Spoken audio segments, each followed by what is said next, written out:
הציגה פה קודם דוקטור מינה צמח את הסקר שלה, אבל אני גם קראתי את הסקר שלה שפורסם ביום שישי בידיעות אחרונות על ההצבעה לכנסת. ועשיתי את החישוב שלפי הסקר הזה יהיו בכנסת הבאה כ-40 חברי כנסת דתיים. אני מתכוון דתיים יהודים, יש שם גם דתיים ערבים, אל תדאגו. לעומת 29 היום. זאת אומרת, וזה גם מסביר את מה שאת אמרת, שהצעירים יותר לא מודאגים מהקצנה הדתית.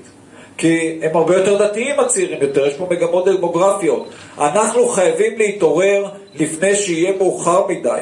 כל עוד היינו רוב גדול ששתק, זה היה עוול נוראי. אבל עכשיו אנחנו בדרך להפך למיעוט, אם לא נתעורר. ואנחנו חייבים לעצור את התופעות האלה, והכל קשור.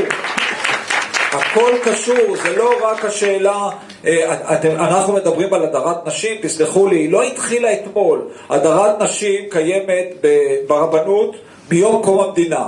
היא קיימת בעוד מקומות, גם זה לא רק אצל הדתיים. כמו שצוין קודם, זה בערים.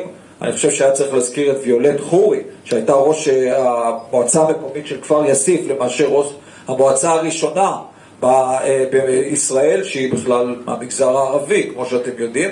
אבל זה לא רק שם. כמו שאמר יגאל בצדק, לא הייתה מזכירת הסתדרות מורים, לא הייתה מזכירת הסתדרות, לא הייתה מזכירת תנועה קיבוצית. זה לא רק אצל הדתיים ההדרה הזו, היא אצל כולם. אבל בעוד שחלקים אחרים בחברה מתקדמים, שם זה ממשיך ונהיה חמור יותר ויותר. מדירים באוטובוס, מדירים במדרכה.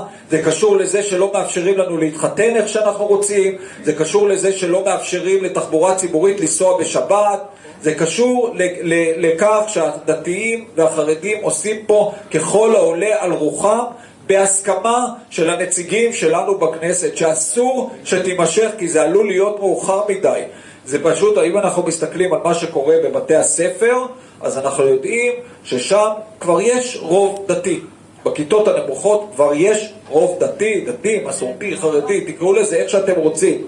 אנחנו חייבים להתעורר. אם יש לי מסר אחד, זה הדבר הזה, חייבים להתעורר. אסור לשתוק בדברים האלה, אסור להתעלם מזה, אסור, הנציגים, מי שתבחרו לכנסת, כל הסיעה צריכה לבוא ולהתייצב כאיש אחד בנושאים הדתיים, להפרדת דת ומדינה, לנישואים אזרחיים, לתחבורה ציבורית בשבת. לא חלק מהסיעה, לא מי שלא יכול, לא חופש הצבעה, לא הדתיים לא יצביעו והחילונים כן יצביעו, לא השרים לא יצביעו, בלי הקוצים האלה יותר, כי בפעם הבאה זה כבר עלול להיות מאוחר מדי. תודה.